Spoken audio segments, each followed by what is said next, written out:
너무너무 중요하기 때문에 긴급 공지로 하나 띄워서 여러분에게 안내해 드립니다. 우리가 너무 오랫동안 궁금했고 기다렸던 얘기죠. 그죠? 이제 그놈이 드디어 제가 답을 드릴 수 있는 시간이 됐습니다. 그래서 너무너무 중요한 놈이니까 잘 여러분 보셔야 됩니다. 자, 이 내용은 이겁니다. 칠판 보시죠. 법인세법에 대손금이라는 요건이 있습니다. 대손금. 그러니까 법인세는 이런 요건을 구비하면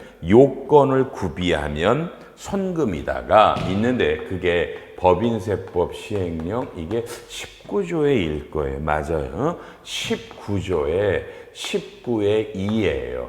요 조문이 요 대손의 손금으로 인정받은 요건들을 구비하는 거예요.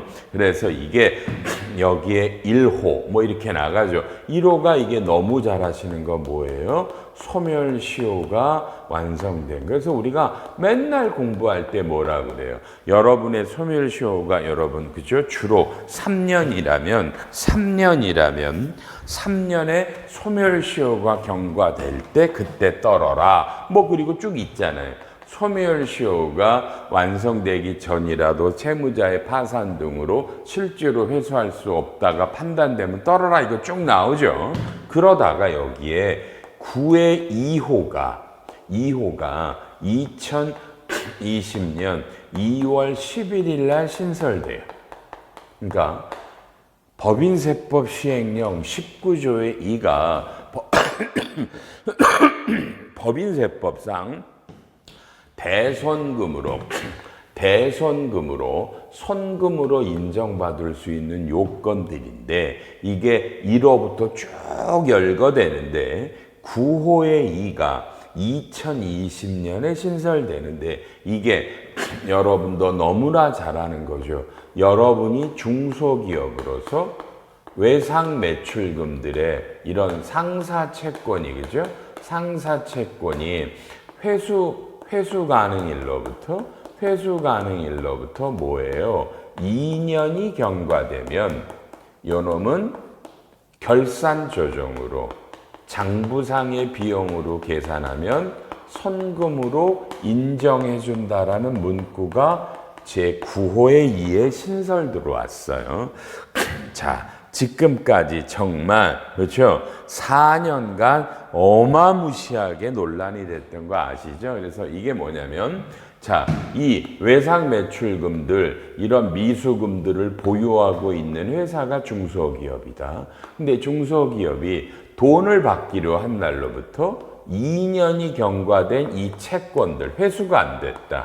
그러면 안 되면 이놈을요, 그렇죠? 결산 조정 이건 그러니까 장부에 대손 떨어란 얘기죠. 그러니까 대손 충당금을 떨든지 또는 대손 상각비로 이렇게 비용을 떨면 손금으로 인정해 준다. 우리가 동일한 레벨이에요. 소멸시효 3년이 완성된다. 소멸시효 전에도 뭐 이렇게 회수가 불가능하면 또 다 많잖아요. 여러 가지들이 법원에서 뭐 조정에 따른 거다 뭐 다 많은데 똑같은 레벨로 들어오니까 이게 우리가 너무나 어려웠던 거예요.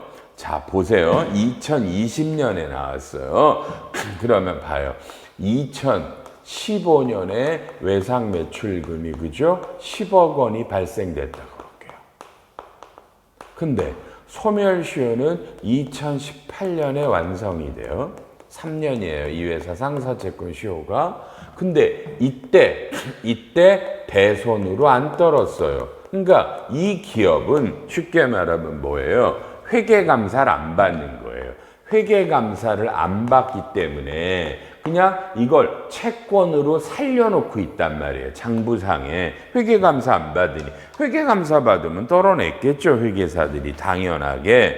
그런데 이게 그냥 끌고 오고 있어요. 그러니까 원래는 우리가 이렇게 하잖아요.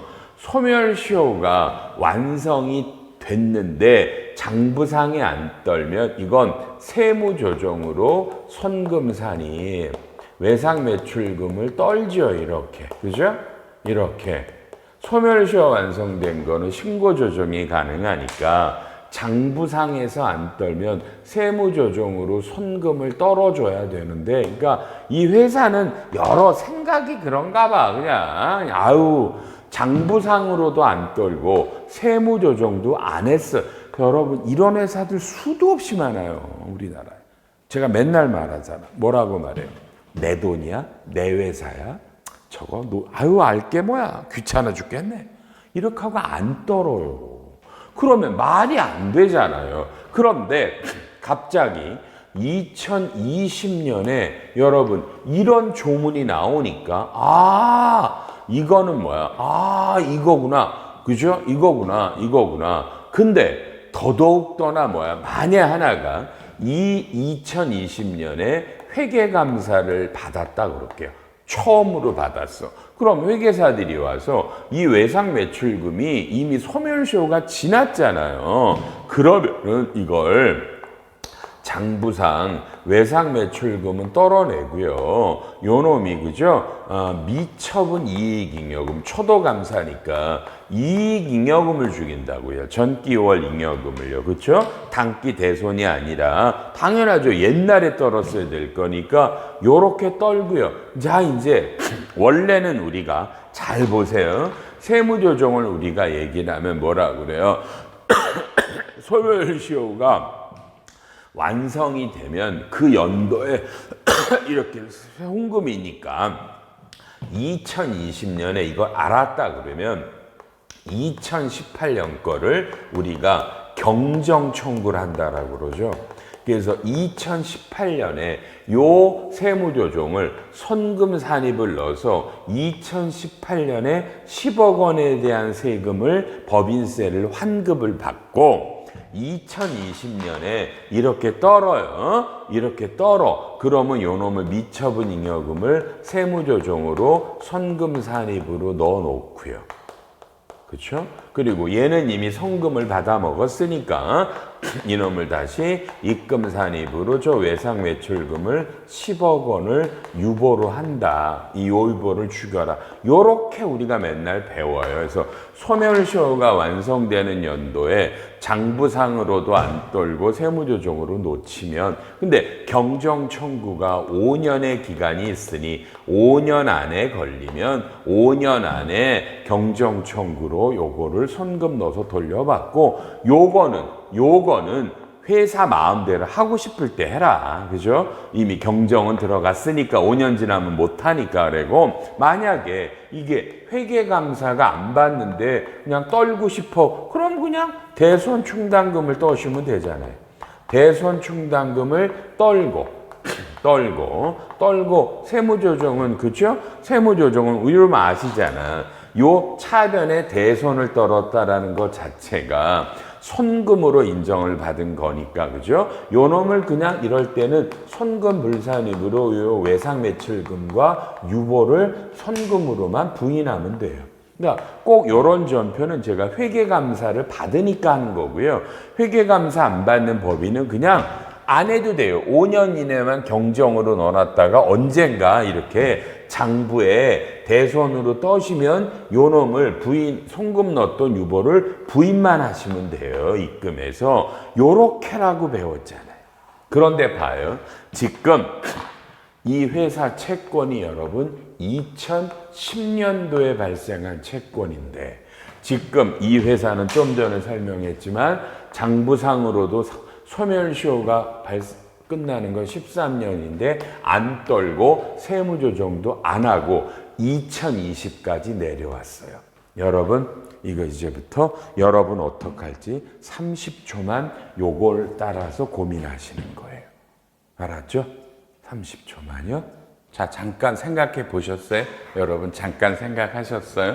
자, 바뀌죠, 숫자가. 이제 2010년 거고요. 올해는 2020년이에요. 이 법이 2020년에 나왔기 때문에 2010년은 소멸시효가 2013년에 완성이 됐는데 대손도 장부상에 안 떨었고요. 세무조정도 손금 산입을 안 했어요.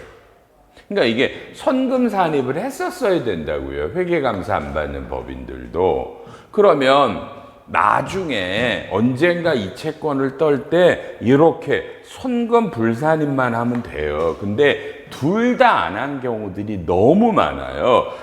그런데 2020년이 됐다고요. 자, 이 재판 여러분이 2001로 하여 2020년에 회계감사 여부를 떠나서 좋아 그냥 회계감사를 안 받아요. 근데 이익이 나는데 법이 왼쪽으로 법이 바뀌었어요. 우리는 중소기업인데 문구가 나는 외상매출금이 있어. 돈 받기로 한 날부터 2년이 경과됐어. 이거를 그냥 장부에 떨면 손금이야. 문구가 너무 간단하잖아요. 그럼 일단 사람이 원래 대부분의 소멸시효는 3년인데 중소기업은 1년 앞서서 2년만 지나면 떨 수 있다? 근데 1년 때문에 이렇게 놨나? 이런 어쨌든 그런 주장. 원래 보통 3년인데 2년만 줘도 된다라는 주장과 또는 중소기업의 특례다. 그래서 소멸시효가 지나고 다 지나도 그냥 무조건 2년이 지난 놈을 장부에 달고 있는데 장부에만 대손으로 떨면 무조건 손금이다라는 두 설이 주장했던 거예요. 그러니 다시 한번 일설은 지금처럼 소멸시효가 지나고 2021때는 뭐야? 2020은 빨리요. 2013년 걸 경정 청구도 할 수 없잖아요. 경정 청구도 지났잖아요. 그죠? 5년이니까 안 되는데 뭘 이걸 떨면 손금이야. 택도 없는 소리 하지 마. 그래서 일설이 이거를 이때 대손 충당금이나 또는 대손 상각비 왜 회계감사를 안 받으니까 미처분을 띄울 필요가 없잖아요. 요렇고 채권을 떨면 이건 소멸시효가 지났기 때문에 완성이 됐고 경정 청구가 5년이 지나서 이건 절대로 손금 인정이 안 되잖아. 그래서 그냥 손금 불산입 외상매출금은 영원히 손금 인정이 안 돼요라고 그냥 기타로 빼라. 네 스스로 잘못한 거 아니야. 3년째 떨든지 손금 산입하든지 또는 5년 안에 세무조정으로 경정을 해서 손금을 넣을 수 안 했잖아. 영원히 날아간 거야 라고 주장하는 분이 있었고요. 아니지. 그래서 이 법이 나왔잖아. 중소기업 특례라고 봐야 되잖아. 소멸시효가 지나도 뭘도 그냥 문리적으로 법문구상으로 외상매출금 미수금이 있는데 여러분 그죠? 외상매출금 미수금이 있는데 2년이 지났다. 2년이 지났으면 그냥 떨면 이제까지 이렇게 소멸시효가 지났는데 장부도 못 떨고 손금도 안 하고 하다못해 경정의 기간도 지난 것들이라도 요렇게 떨면 왼쪽처럼 떨면 그냥 그대로 손금이야. 세무조정이 없어라는 여러분 양설이 있었단 말이에요. 저는 물론 인간적으로는 이설이라고 주장했던 거예요.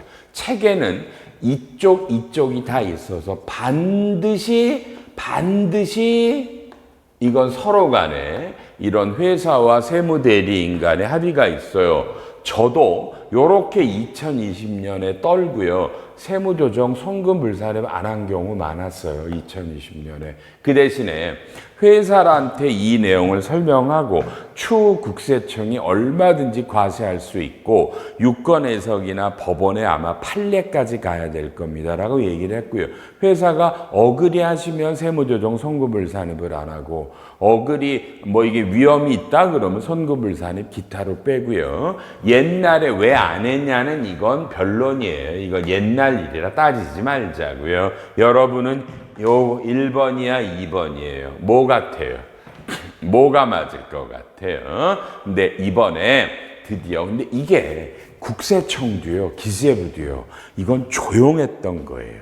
왜냐하면 제가 이것도 솔직히 말하면 이건 기재부의 이 문리 해석에 저는 잘못이라고 봐요. 이대로 해석을 하면 봐봐요. 소멸시효랑 같은 레벨이에요. 같은 레벨이야. 똑같은 대손 요건이야. 그러기 때문에 이건 이렇게 문리로 들어와 버리면 이렇게 소멸시효가 지나고 경정이 지난 것도 장부상에 떨면 중소기업이라면 선금위가 맞다라고 저는 지금도 봐요. 다만 국세청의 입장은 이걸 선금으로 인정을 못할 거예요. 소멸시효가 완성될 때 송금이고 5년 안에 경정이 돼야지 그 기간이 지난 건 안 된다라고 할 거란 말이에요. 그래서 지금 우리가 말한 게 국세청은 이거를 회사가 봐요. 이렇게 세무조정 안 했는데 세무조사가 나와서 여러분 요걸 선금불산입으로 요렇게 이걸 선금불산입을 과세를 했고요. 회사가 조세심판원에다가 심판 청구를 했는데 조세심판원에서도 선금 인정이 안 됩니다. 라고 하는 이 심판 사례가 올해 나왔습니다. 여러분, 저도 여러분도 이거 무지하게 기다리면서 또는 영원히 안 나오기도 기다렸었죠. 그죠? 우리가 그냥 넘어가게. 근데 이건요, 그러니까 앞으로도 솔직한 심정입니다. 2020년 거 일로 와보세요. 우리가 주로 2020년에 떨었죠. 그럼 얘는 법인세 신고가 3월 말이니까 세무조사는 5년이라면 2026년이라 지금 이 강의하는 시점으로도 사실 아직도 1년 반이 남았어요. 제척기간이 지나려면. 그래서 혹시 저 제척기간 안에 걸려서 조사 나오면 저는 아마도 과세관청은 선금불산입할 거라고 봐요. 이런 건들을요. 다만 이 사례에 해당하시는 분은 아마 반드시 법원으로 소송을 갔을 거예요. 조세불복을 했을 거예요. 법원으로 3심이지만 법원에서는요, 이 문리 해석으로 말하면 저는 진심으로 법원에 가면 지금 이 사례는 선금불산입을 할 수 없다라고 나올 거라고 저는 지금도 생각해요. 제 판단이지만. 그래서 이건 법원의 판결이 나와야 끝나는데, 알았죠? 그러니까 여러분도 아셔서 법원 판결을 계속 팔로우해 주시고요. 그 다음에가 일단 또 기도할까요? 2026년 3월 말까지 세무조사가 안 나와서 2020년에 저렇게 떨고 세무조정 안 한 건이 넘어갔으면 좋겠다가 솔직한 심정입니다. 워낙 여러분과 제가 궁금했던 거죠. 과세관청이 이걸 세무조사에서 어떤 입장을 필까? 심판원의 입장은 뭘까? 근데 지금 과세관청과 심판원까지는 안 된다로 나온 거예요. 저는 이 회사가 반드시 법원으로 소송을 했을 거라고 봅니다. 그 법원의 판결이 나올 때까지 또 기다리고 제가 판결이 나올 때마다 계속해서 또 빵빠빵빵 해서 또 계속 알려드릴 거를 약속드립니다.